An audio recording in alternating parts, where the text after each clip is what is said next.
오늘 우리에게 주시는 하나님의 말씀입니다. 야곱이 잠이 깨어 이르되 여호와께서 과연 여기 계시거늘 내가 알지 못하였도다. 이에 두려워하여 이르되 두렵도다 이곳이여 이것은 다름 아닌 하나님의 집이요 이는 하늘의 문이로다 하고 야곱이 아침에 일찍이 일어나 베개로 삼았던 돌을 가져다가 기둥으로 세우고 그 위에 기름을 붓고 그곳 이름을 베델이라 하였더라. 이 성의 옛 이름은 루스더라. 야곱이 서원하여 이르되 하나님이 나와 함께 계셔서 내가 가는 이 길에서 나를 지키시고 먹을 떡과 입을 옷을 주시어 내가 평안히 아버지 집으로 돌아가게 하시오면 여호와께서 나의 하나님이 되실 것이요 내가 기둥으로 세운 이 돌이 하나님의 집이 될 것이요 하나님께서 내게 주신 모든 것에서 10분의 1을 내가 반드시 하나님께 드리겠나이다 하였더라. 사랑하는 성도 여러분, 평안하셨습니까? 오늘도 우리 주님의 말씀과 함께 은혜로운 하루를 열어가시기 바랍니다. 오늘 우리에게 주실 하나님의 말씀은 창세기 28장 16절에서 22절 말씀입니다. 야곱은 이제 잠 깨어 일어나서 고백을 합니다. 하나님이 여기와 함께 계시거늘 내가 알지 못하였더라고 말하고 있습니다. 이것이 무엇을 뜻합니까? 지금 야곱은 하나님이 아브라함의 집, 이삭의 집안에만 있는 줄 알았습니다.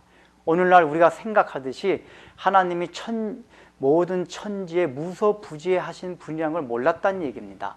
언젠가 말씀드렸듯이 이 성경은 계시의 점진성을 가지고 기록이 되었습니다. 그래서 첫 번째 족장들이 하나님에 대한 모든 것을 계시받지 못했습니다.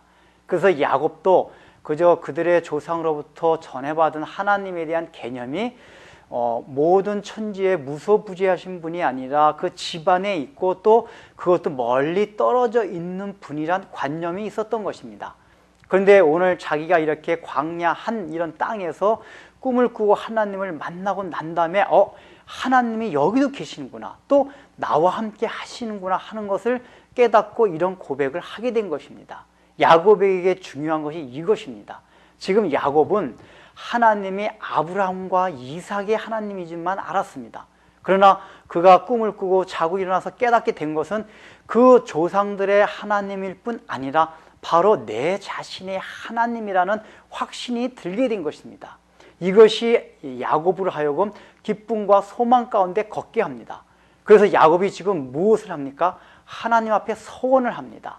그런데 여기 오늘 21절 보면 우리가 좀 오해하게 만드는 구절이 있는데, 하나님께서 나를 평안히 집으로 돌아가게 하시오면 하면서 조건을 내건 듯한 인상을 줍니다. 그러나 오늘 이 성경의 히브리어 원문은 이 임이라는 이 용어 자체가 두 가지 용례로 쓰입니다. 오늘 번역된 대로 조건절을 나타내기도 하지만은 또 한 가지 용례는 더 강하고 확신에 찬 소망을 나타내는 부사절로 쓰일 때 이 히브리어 원문이 쓰입니다. 그래서 오늘 21절의 이 성경은 사실은 여호와께서 나와 돌아가게 하시오면이 아니라 바로 집으로 돌아가게 하시기를 간절히 원하고 내가 그렇게 더 믿습니다 하는 번역이 오히려 맞는 번역입니다. 그러니까 결국은 야곱이 어떤 마음입니까? 지금 꿈을 통해서 잠자는 시간을 통해서 하나님을 만나고 난다면은 확신이 생겼습니다. 이제는 바로 아브라함과 이삭의 나의 조상의 하나님이 나와 함께 하시는구나. 나에게 그 약속을 해주셨구나. 이제부터 내가 어떤 험난하고 앞으로 내가 알지 못하는 길을 이제 가야 될 텐데 그 길을 간다고 해도 바로 이 하나님께서 나와 함께 하시고 도와주신다는 마음의 확신이 생긴 것입니다. 그래서 하나님 앞에 무엇을 서원합니까? 먼저 일어나가지고 그는 자기가 배웠던 돌베개에 기름을 붓습니다. 기름을 붓는다는 얘기는 그것을 성별한다는 얘기입니다. 구별한다는 얘기입니다. 다시 말하면 자기가 지금까지 살아왔던 삶에서 돌이켜서 그 베개라는 건 자기가 잤던 장소를 말합니다. 즉 자기 삶의 모든 주위, 자기가 살아왔던 주변을 새롭게 하고 이제 하나님 앞에 구별되게 살아가겠다 하는 바로 그 마음을 이 돌베개에다가 기름을 부은 것으로 나타낸 것입니다. 그 다음에 또 한 가지가 무엇입니까? 그가 11조를 서원합니다. 사실 11조라는 것은 구약시대에 있기 전 아브라함 때부터 있어 왔습니다. 아마 야곱은 아브라함 때부터 그 11조에 관한 얘기를 들었던 것 같습니다. 11조가 무엇을 상징합니까?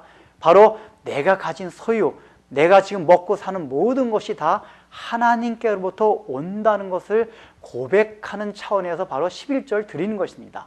즉, 이 야곱이 11조를 드리겠다고 하는 것은 무엇이냐? 내가 앞으로 살아가면서 필요한 모든 것들, 먹고 입고 자는 모든 것이 하나님으로부터 공급받을 것이다 하는 그 확신에 찬 믿음과 소망의 고백이 바로 11조에 담겨진 것입니다. 여러분들 11조를 할 때 어떤 마음으로 드리십니까? 11조는 우리가 복받기 위해서 드리는 것이 아닙니다. 야곱과 같이 우리가 하나님을 만나고 은혜를 받고 나서 이제 나의 일생은 하나님께서 책임져 주신다. 또 지금까지 일주일 동안, 한 달 동안, 1년 동안 하나님께서 나를 먹이고 입히셨다 하는 그 고백을 담는 것이 11조라는 얘기입니다. 바로 야곱은 이런 서원을 했습니다. 이것은 또한 무엇을 말해줍니까? 하나님의 은혜를 받고 하나님을 만난 사람에게는 반드시 이러한 서원과 결단이 있다는 것입니다.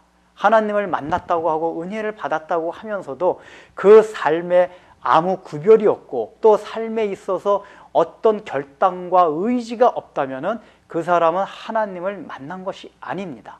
바로 오늘 야곱과 같이 진정으로 하나님을 개인적으로 만난 사람에게 오는 변화가 자기 삶에 있어서의 서원과 결단이라는 것입니다. 여러분들도 이런 은혜가 있기를 바랍니다. 기도하겠습니다. 하나님 아버지, 야곱은 하나님을 만나고 그 은혜를 체험한 뒤에 확신과 소망 가운데서 이제 하나님 앞에 새로운 서원과 결단을 합니다. 우리에게도 하나님 아버지 참으로 이러한 마음을 허락하여 주시사 진정으로 하나님을 만나고 은혜를 받았다면은 우리의 삶을 주변을 정리하고 참으로 야곱이 그 돌베개에 기름을 부었듯이 우리의 삶을 구별되게 하나님 앞에 드리며 또한 우리가 먹고 입고 살아가는 것이 다 하나님으로 왔다는 그 11조를 드리되 실제로 11조를 드리는 신앙의 고백대로 그 신앙의 내용대로 우리가 날마다 살아가면서 먹고 사는 것 때문에 근심과 걱정을 하지 말고 오직 하나님께 모든 것을 맡길 수 있는 믿음의 사람들이 되게 하여 주옵소서. 예수님의 이름으로 기도드립니다. 아멘.